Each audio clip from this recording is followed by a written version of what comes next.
Mesdames, Messieurs, bonsoir. Bienvenue dans l'émission Voyage au féminin. Alors, on arrive presque à la fin de l'année et que là, nous, durant le mois de décembre, nous l'émission Voyage au féminin, que nous fait une émission assez spéciale, que nous proposons la Noël, nous proposons le déco qui va nous utiliser pour la Noël et pour le Nouvel An, nous proposons le budget, nous proposons plusieurs aspects durant l'émission. Et nous plateau, ce soir, nous avons Marie Mallier. Marie Mallier, qui est une formatrice en secteur touristique, surtout à l'école hôtelière. Marie Mallier, bonsoir. Bonsoir, Chana. Et bonsoir à tous les téléspectateurs. Merci pour la présence sur nos plateaux, Marie. Alors, Marie, c'est l'année riche en émotions. Nous finissons par un moment difficile, le Covid, et que aussi nos secteurs touristiques sont affectés. Mais là, nous pouvons démarrer lentement quand même. Ouais. C'est vrai qu'on est arrivé à la fin de l'année, c'est un ouf de soulagement parce que le secteur vit 2 années très, très difficiles, je vais dire. Même moi, la Commission diocésaine du tourisme, on a eu l'occasion d'accompagner pas mal de personnes en situation difficile. Et on travaille aussi beaucoup avec des jeunes qui désespéraient par rapport au tourisme, est-ce que ça reprend ou pas. Donc là, nous trouvons le tourisme a repris depuis quelques mois, lentement, mais sûrement.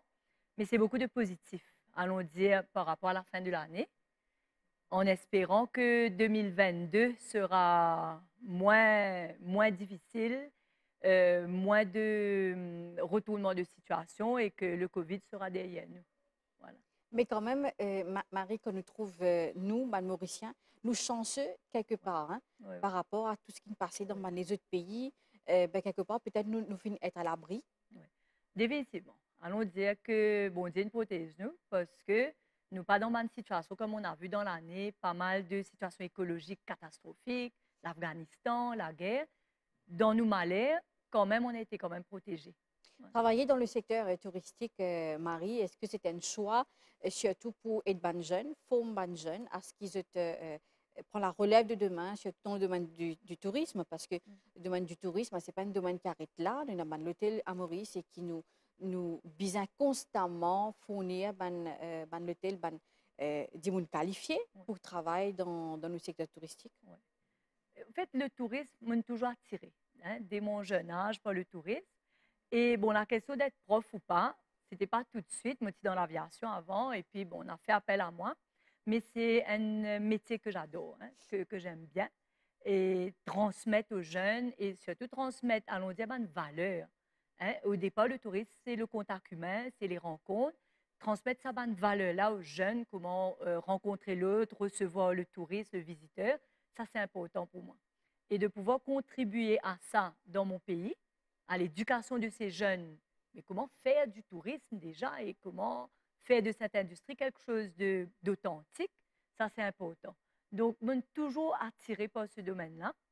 Et de pouvoir travailler avec les jeunes, ben, ça te donne un coup de jeune déjà. Marie, nous en période de fête, nous en décembre, et que là, quand nous en décembre, nous avons beaucoup de facilités qui nous gagnent, tout le monde dans Maurice. Hein. Ouais. Que nous avons le boni de fin d'année, nous avons nos salaires qui versent, et que souvent, nous avons des gens qui font la fête, mais on dépense beaucoup plus qui dépenses qu'ils ont habitué à faire durant chaque fin du mois. Nous finissons à la rencontre d'un économiste qui encourage nous comment nous sommes capables de faire un budget, que nous sommes capables de rouler jusqu'à au moins fin janvier et qu'en attendant, nous, prochain salaire. Nous proposons nous cette reportage. En règle générale, préparation d'un budget est très important parce que le but c'est qu'il y a beaucoup de dépenses et qu'il ne faut pas qu'ils dépassent nos revenus. Donc, il y a un gros challenge parce que pour décembre et janvier, il y a des dépenses additionnelles. Décembre, c'est un mois festif, mes enfants en vacances, mes parents aussi prennent congé, il y a beaucoup de sorties, il y a une vie de famille, il y a des cadeaux pour acheter, une rénovation pour la case. D'un autre côté, c'est vrai que nous touchons nos bonus du 13e mois. Donc, pour 2 personnes qui travaillent dans la famille, ça fait 4 salaires. Mais il ne faut pas non plus nous faire des dépenses exagérées ou impulsives. Le but, c'est que nous ne pas accumuler des dettes.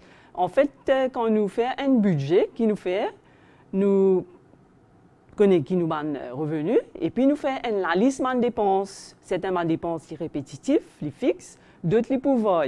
Aujourd'hui, l'avantage, c'est que nous avons l'outil technologique. Longtemps, mes parents peuvent tout dans le Aujourd'hui, nous avons une application sur le téléphone, nous avons aussi un computer, nous avons servi un logiciel comme Excel. Donc, nous finissons d'écrire toutes les dépenses, par exemple, les dépenses alimentaires, nous finissons de connaître l'éducation, la manufacture, CEB, téléphone, de l'eau, tout ça, nous finissons de connaître. Et après, pour décembre et janvier, là, nous besoin attendre, par exemple, pour alimenter, qui pour augmenter. Nous finissons de préparer ça en avance. Là, nous finissons de connaître en avance, voilà, nous avons tant revenu, et nous pouvons tant dépenses, et nous ne pouvons pas un trou. Marie, après qu'il nous guette ce reportage-là, vous pensez qu'il nous besoin bien planifier nos budgets, faire une fête, oui, des fois nous faire dans la simplicité, des fois nous faire grandiose, mais comment tout besoin dépend de nos planifications pour qu'ils ne nous pas retrouvent nous en difficulté après. Ouais, définitivement. Ben, je crois qu'une leçon qui, moi, personnellement, m'a retenue de COVID, c'est la prévoyance. Et parce que nous ne connaissons pas qui peut arriver nous l'année prochaine. Donc, au lieu de dépenser sans considération, comme nous sommes habitués à faire la fête, etc., définitivement, ça va un tips qui nous gagnons, permettre nous de prévoir nos budgets et puis vraiment nous concentrer sur l'essentiel. Parce que les fêtes, ça vient, ça passe. Nous devons bien manger, nous devons bien boire. Et puis, ben, janvier, c'est le mois le plus long de l'année, nous ne connaissons pas comment nous pouvons faire. Donc, ben, là, c'est beaucoup de prévoyance et apprendre à planifier. Ben, peut-être pour l'année à venir, même les mois à venir, si on se retrouve en difficulté, qui nous fait. Donc, je pense que c'est une très, très bonne chose et moi, je retiens ça du COVID, la prévoyance. La prévoyance, Marie, que nous réalisons aussi dans le tourisme, eh ben, moi, pensez pour le moment, nous devons prévoir beaucoup d'événements, nous devons prévoir des problèmes qui peut-être capables d'arriver nous. Est-ce que dans le secteur du tourisme et ou qui formatrice à l'école hôtelière, est-ce qu'il y a trop de jeunes, est-ce qu'il y a une réticence, est-ce que vous n'êtes pas intéressé avec ce secteur-là ou peut-être quand je trouve Pépé reprendre lentement, je dis non, ben nous retourne à peut-être sa première amour que je déjà ENA pour étudier le tourisme. Bon, je me trouve deux qualités de jeunes. Ben fonceurs qui disaient bon, ça va reprendre, etc., positif. Mais il y a aussi beaucoup de jeunes et de parents qui se sont posé la question, ben, tourisme, il est tombé depuis 2 ans, peine à travail, etc., qui nous fait, est-ce que ça vaut la peine de continuer? J'ai pas mal qui ont arrêté et qui se sont réorientés, mais, et qui se disent, mais est-ce qu'il y a un avenir dans le tourisme? Et ce qu'ils me disent, c'est oui, bien sûr, le tourisme est très résilient. Hein? Ça m'a jeune là, c'est vraiment la première crise qu'ils ont pu vivre, mais il y a plusieurs crises dans le tourisme et le tourisme a toujours rebondi, s'est toujours montré très résilient. Et il faut être patient. Mais par contre, on réalise que le tourisme, c'est un secteur fragile aussi. Donc, ça m'a jeune là, me disait, oui, parce que le premier mot, c'est vraiment le tourisme. De continuer dedans, mais seulement d'être prévoyant, toujours avoir une pied ailleurs. Et ce qui est bon avec le tourisme, c'est qu'il nous a de compétences qui permettent nous d'aller pas tout ailleurs. Des compétences d'accueil, des compétences d'hospitalité, des compétences de relations clientèle qui permettent d'aller dans n'importe quel secteur après. Donc, de ne pas avoir peur d'être dans le tourisme. Au contraire, c'est challenging. Bien sûr, ça fait peur de voir le tourisme est en train de s'écrouler, mais ça s'écroule, mais ça rebondit éventuellement. Marie Maillet, ou non seulement formatrice de jeunes à l'école hôtelière, mais aussi ou accompagne Mandimoun dans la société en général. Oui. Au fait, je suis présidente de la commission diocésaine du tourisme, donc qui est très présente sur le terrain au niveau du tourisme. Et pendant ces 2 années-là, surtout avec COVID, nous avons eu l'occasion d'accompagner pas mal de gens qui se sont retrouvés en situation très, très difficile par rapport au tourisme et qui nous aident à travers l'écoute, à travers des projets d'accompagnement, à rebondir. Un des projets qui nous fait tout de suite après COVID numéro 1, je vais dire 2020, c'était une formation sur quoi planter à la maison. Demain, nous trouvons tout Mauricien et éventuellement moi aussi, paniquer, supermarché fermé, nous payons du riz qui nous pouvait faire, etc. Mais il y a des solutions à la maison et ça, nous travaillons un projet d'accompagnement avec pas mal de personnes dans le tourisme et pas dans le tourisme, avec Éric Mangard, sur quoi planter si demain il y a un lockdown, qu'est-ce que je fais? Et dans manioc, et dans pomme de terre, et dans bread, il y a pas mal de choses pour s'en sortir, des aspects pratiques. nous avons aussi lancé un projet, élever du poulet, pour avoir du poulet à la maison, un petit élevage. Demain, je ne suis plus dans le tourisme, moi, j'ai un petit élevage que moi, je survivre. Comment être autonome, vraiment. Et puis, il y a plusieurs projets d'accompagnement, par exemple, la résilience. On a fait une formation de résilience. Et pour aider les gens sur le budget à rebondir, comment vivre avec moins de sous, comment faire. Donc, nous faisons pas mal de projets comme ça. Et puis aussi un projet d'écoute, parce que beaucoup de personnes dans la détresse qui m'ont fait, j'ai perdu mon travail, ou comment faire pour rebondir, le tourisme est à l'arrêt. Donc, on a pendant 2 ans accompagné pas mal de gens. Marie nous retourne vers la fête durant le mois de décembre, comment nous était actuellement. Et puisque vous cause l'autosuffisance, que nous faisons produire nos propres légumes ou nos propres produits. Et là, durant le mois de décembre, comment nous dire, nous organisons beaucoup de dîners, de déjeuners et tout. Et que nous pas réaliser des fois que nous sommes capables de faire du tout à nous la santé. Nous restons consommer bonne nourriture, mais des fois, nous pas faire attention à nous la santé. C'est sûr.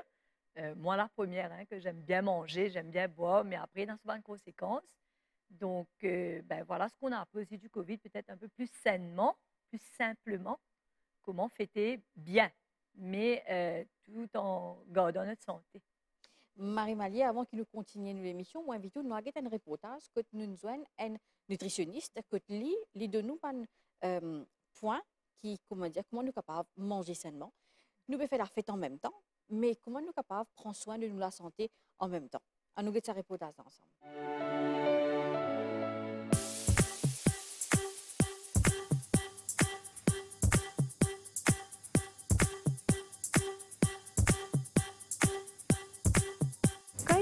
Ils mangent équilibré. Ils mettent beaucoup l'emphase sur tout ce qui est céréales complets, protéines maigres, les fruits, les légumes, antioxydants. Ils diminuent ce risque de maladies non transmissibles, par exemple diabète, hypertension, maladies cardiovasculaires. Alors, un gens qui pas souffert de ces maladies-là, déjà les sentent plus bien. Quand nous mangeons des céréales qui sont riches en fibres, nous trouvons qu'il y a un risque de souffrir de constipation les diminuer. Un gens qui mange fruits, légumes, tout ce qui est bien coloré et riche en antioxydants, les booster ce système immunitaire. Alors, un gens qui est en bonne santé, n'est pas souffert d'aucune maladie non transmissible, il a une forte résistance à l'infection. Tout ce que nous mangeons, il a un lien direct avec notre santé mentale. Par exemple, quand nous prenons des aliments comme avocado, nous prenons des grains de lin, grains de chia, nous prenons aussi des noix. Tous ces aliments-là contiennent le sélénium, le zinc, le magnésium et c'est un minéral qui a un effet direct sur notre santé mentale. Alors, les oméga 3, il y a beaucoup de recherches qui ont trouvé qu'il est capable de diminuer les risques d'une personne pour les gagner un problème comme dépression ou même Alzheimer. Il y a aussi des fruits et légumes qui sont riches en vitamine B, vitamine B6 et B12, par exemple brocoli, lalo. Alors tout ça là au complet, quand on a une bonne alimentation qui est équilibrée, il a un rôle positif sur notre santé mentale. Maintenant, quand on dit s'il y a tendance à manger tout ce qui est produits raffinés, tels que le riz blanc, pâte blanc, ou bien nous pour un aliment qui est ultra transformé. C'est quoi ultra transformé? C'est un aliment qui contient beaucoup de sucre, de sel, additifs. Par exemple, quand nous prenons charcuterie, nous prenons saucisses, nous prenons tout ce qui est burger, bien nous prenons un chips sans sachet, même un biscuit bien sucré. Tout cela, nous trouvons qu'il augmente le risque d'inflammation. Quand un gens mange beaucoup de sel aussi, il peut avoir une tendance à une rétention d'eau, les peut sentir beaucoup plus gonflé. Alors, un gens qui a beaucoup d'inflammation, il y a beaucoup de rétention d'eau, les sentir gonflés, tout cela fait les sentir fatigués, léthargiques. Alors, il est bien difficile pour la personne de se sentir bien. Manger sainement, Marie Malier, alors comment nous guetter dans nos reportages, que sa nutritionniste avance pas un point qui est vraiment intéressant, mais qui encourage nous aussi, mange dans la simplicité. Oui, définitivement, manger vraiment back to basics, manger dans la simplicité et puis les excès. Les excès, surtout arrivé à 40 ans, on commence à payer un peu les excès que nous avons faits. Mais de plus dans sa notion, et je vois ça dans le tourisme aussi, la notion de bien-être, manger sainement, faire du sport, boire beaucoup d'eau. Enfin, c'est vraiment we are back to basics, quoi. Et j'encourage et Mauricia et moi-même la première à revoir notre façon de vivre et de manger ben, pour pouvoir vivre un peu plus longtemps et en bonne santé. C'est important. Et durant bonne fête, Marie, nous trouvait aussi qu'il y a une femme qui est tellement active dans sa période de fête-là. Et n'a beaucoup à préparer, et n'a pas invité à recevoir à la maison. Et que des fois, très souvent, nous pas trop envie, nous la case pareil, comment tous les jours, nous avons une décoration qui nous envie d'ajouter. Le sapin, nous avons aussi des autres décos de table. Ben, moi, depuis quelques années, allons dire, j'étais beaucoup au départ, being in hospitality, beaucoup dans l'extravagance, hein, l'artificiel, etc., beaucoup de flafla. Mais depuis quelques années, je suis retournée vers l'essentiel. Par exemple, si mon sapin n'est pas parfait avec mes enfants, mais je l'ai fait avec mes enfants. Je suis aussi chef scout, donc l'année dernière, nous prenons un petit bout de bois un peu partout qui nous trouvait, nous faisons une déco de table pour les mamans. Donc, on peut faire quelque chose de très, très joli, simplement avec les moyens de bord, les bouts de bois, etc. Et beaucoup plus dans le recyclage, dans la récup, dans le upcycling. Et ça a beaucoup plus de valeur, je trouve. Avant que nous continuions l'émission Marie-Malier, moi, Vitou, nous avons un reportage. Quand nous remarquons comment un fleuriste montre-nous avec un petit budget ou un grand budget, quand nous sommes capables de décorer nous la table, nous décorer nous la case. Bonjour, je suis Michel, directrice de Fil des Fleurs. Je suis une artisane fleuriste. Je fais l'art floral depuis environ 25 ans. Mon atelier est basé à Quatre-Bornes. Alors, mon équipe est composée principalement de femmes. Nous sommes à 3. Nous sommes un autodidacte. Et par la suite, j'ai eu la chance d'aller à l'étranger pour suivre plusieurs cours. Et ça m'a beaucoup aidé et m'a trouvé qu'ils m'ont bien évolué dans le domaine.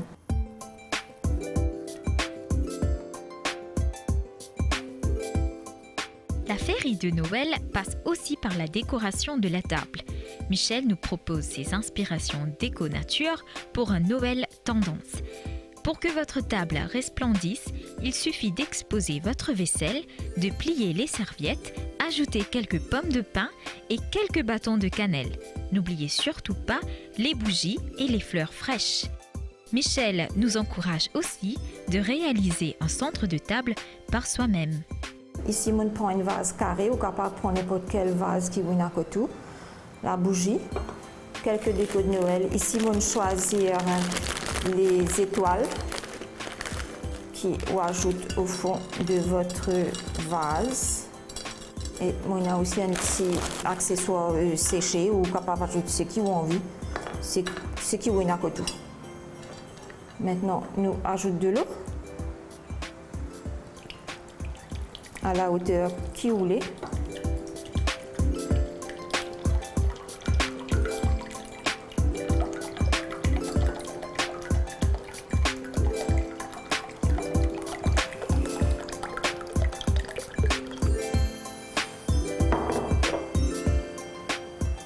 Et nous pouvons ajouter des petites fleurs flottant, n'importe quelle fleur qui est dans la cour, whatever, disponible. C'est à vous de voir. Alors, au couple, il y aura pour qu'il flotte plus facilement. Et voilà.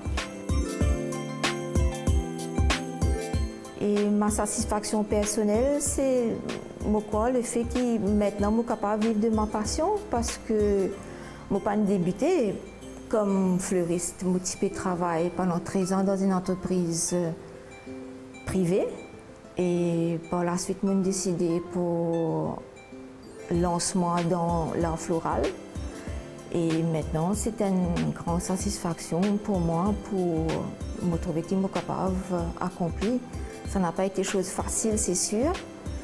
Mais maintenant, quand je regrette en arrière, c'est sûr qu'il ne m'a pas regretté rien d'avoir foncé, d'avoir été de l'avant avec ma passion et de pouvoir vivre son rêve, c'est réellement priceless. Sur ce, je vous souhaite à tous un joyeux Noël et une très bonne année 2022. Merry Christmas. Noël et les fêtes magiques de fin d'année. Quand on passe à table à Noël avec la famille et les amis, on aime savoir que l'on va à la fois régaler ses convives et les surprendre. Si vous en avez assez de la bûche traditionnelle, alors pourquoi n'essayez-vous pas d'autres idées de dessert? Laetitia Honoré, jeune pâtissière, nous propose un beau gâteau sapin à la vanille et les pépites de chocolat. Fait maison. Pour être vraiment pas trop connu, qui me présente aujourd'hui. Et là, j'ai un de conseil. Et mon de conseil de mes enfants qui me disent maman, voilà, fais un gâteau en forme de sapin. Parce que je te connais, comment dire, maman est la meilleure en cuisine. Ce gâteau-là, comme nous guettons, il paraît compliqué, mais c'est quelque chose de très facile en fait. Nous avons le découpage, que les enfants sont contents, comment dire, pour couvrir, pour découper, pour créer leur propre sapin. Et aussi la crème au beurre qui rend les enfants extra contents pour décorer et pour manger, comparé à la pâte à sucre. Donc, c'est vraiment idéal comme atelier pour les enfants pendant les vacances de fin d'année. La pâtisserie, un travail d'art. Sa passion pour la pâtisserie l'a conduite à faire une reconversion professionnelle dans le but d'ouvrir Cake Bar, son entreprise qu'elle gère depuis 2018. Laetitia reçoit plusieurs commandes de gâteaux et des fois, les clients souhaitent faire des décorations personnalisées. Ma passion, je suis capable de dire qu'elle a commencé depuis 2013. Mais je suis capable de dire aussi que ma passion est là depuis toute petite parce que la pâtisserie, elle fait partie dans la famille depuis très longtemps. Depuis l'époque de ma grand-mère. En fait, c'est la recette de ma grand-mère qui me servit pour mes gâteaux. Je travaille full-time et je ne suis pas tout seul. Moi, il y a mon monsieur qui aide moi beaucoup parce que quand il y a vraiment beaucoup de commandes, tout seul pas capable. Et moi, il y a aussi ma maman qui occupe mes enfants pendant qu'il me travaille. Jeune mère de famille et entrepreneur, Laetitia a connu des sacrifices, mais ce n'est pas pour autant qu'elle va s'arrêter en si bon chemin. Côté satisfaction, c'est vraiment voir le gâteau là, tout fait, bien fait, et aussi recevoir le message du client pour dire gâteau top, pas de reproches. J'ai eu beaucoup de compliments avec mes invités. Au fait, moi, attendre ça message là pour être sûr que mes clients sont vraiment contents de leur commande. Marie-Malienne, on arrive presque à la fin de l'émission Voyage au féminin et que nous avons une femme qui travaille vraiment dur. Même la nation mauricienne en entier, nous travaille vraiment dur durant toute l'année parce que c'est une année qui n'est pas fine facile. Il y a beaucoup de en général, mais plus précisément une femme qui nous réinvente quelque part parce que il y a un problème en cours de route fin passé. Alors, est-ce que vous pensez qu'il y a une femme bien plus renforcée quelque part pour l'année prochaine? Je pense que oui, hein. C'est très important, comment dire, qu'il y a une femme nous déboute les pieds. J'ai vu beaucoup tomber dans le tourisme, mais c'est beaucoup les femmes qui se relèvent plus vite, moralement, hein, dans l'accompagnement qu'ils nous fait nous. C'est eux qui pour guetter poulet, planter, etc., au business. Donc, les femmes nous avalent, puis beaucoup de talent, hein, chez les femmes qui de guide reconvertissent à la couture et déco de table. Et une femme qui nous fait un business, un petit café, un petit restaurant. Donc, qui se sont repris bien vite. Les femmes ont beaucoup le moral parce que nous avons fait face à beaucoup de difficultés, donc on rebondit beaucoup plus vite, on va dire. Donc, mon encouragement une femme de ne pas avoir peur, de se lancer, d'être prévoyante. Et il y a beaucoup de talents qu'ils ne pas connaissent. Elles ont des talents. Il faut juste savoir être en réseau, être en network, être entouré, et d'avoir une formation, et d'avoir une aide, et de se lancer, que ce soit dans l'entrepreneuriat, que ce soit dans une formation, que ce soit dans le boulot de tes rêves, allons dire, pour l'année prochaine, de ne pas hésiter. Souvent, une femme nous perd. Aïe, la famille, aïe, qui dit pour dire, aïe, si ceci, si cela, et finalement, on ne fait rien, et par convenience ou par peur, mais de foncer. J'ai vu des femmes, quand elles se sont retrouvées au pied du mur, hommes et femmes, hein, au pied du mur, quand pas qu'à avancer parce que c'était touriste pendant 30 ans, et maintenant, qu'est-ce qu'on fait? Et nous avons un talent. Nous avons dans d'autres domaines qu'on peut exploiter, donc je dis foncer. Marie, le tourisme peut reprendre, peut redémarrer, et que là, nous trouvons, peut recommencer à l'hôtel, peut recommencer le travail. Vous pensez le pire est derrière nous et qui, comment dire, l'année prochaine, nous sommes capables d'atteindre un meilleur moment? tous les experts disent qu'il y aura une belle reprise en 2022. C'est ce que nous attendons. Maintenant, si le pied est derrière nous. On connaît parce que 2020 nous est pareil, 2021 nous avons eu. Mais je pense que nous avons l'expérience maintenant de cette pandémie. Ça va peut être catastrophique comme les années précédentes. Moi, ce que je souhaite, c'est que le tourisme reprenne, bien sûr, mais pas comme avant. Hein, et je vois qu'il y a une bonne réflexion, beaucoup plus d'écologie, la rencontre humaine. Ne pas oublier que le tourisme, c'est quoi? C'est rencontrer une autre personne, l'autre, et de mettre un peu de côté ce côté business, argent, etc. Et un souhait pour le public en général. Le souhait pour le public en général. Donc, pas de COVID, un COVID-free year, on espère, mais aussi que je souhaite à tous les Mauriciens de très belles fêtes de fin d'année en famille, retrouver les valeurs essentielles. L'essentiel, c'est la famille. Et qu'on revive une année remplie de rêves, avec les valeurs familiales, avec nos valeurs culturelles. Et belle fête de fin d'année à tous les Mauriciens et très bonne année et très beau Noël familial à tous les Mauriciens. Voilà ce que je souhaite. Merci beaucoup, Marie-Malié. Merci pour Oui. présence sur nos plateaux ce soir. Je vous en prie. Et merci à tous les téléspectateurs qui sont fidèles envers nous l'émission durant toute l'année. Je vous souhaite un joyeux Noël et très bonne année 2022. Merci, au revoir.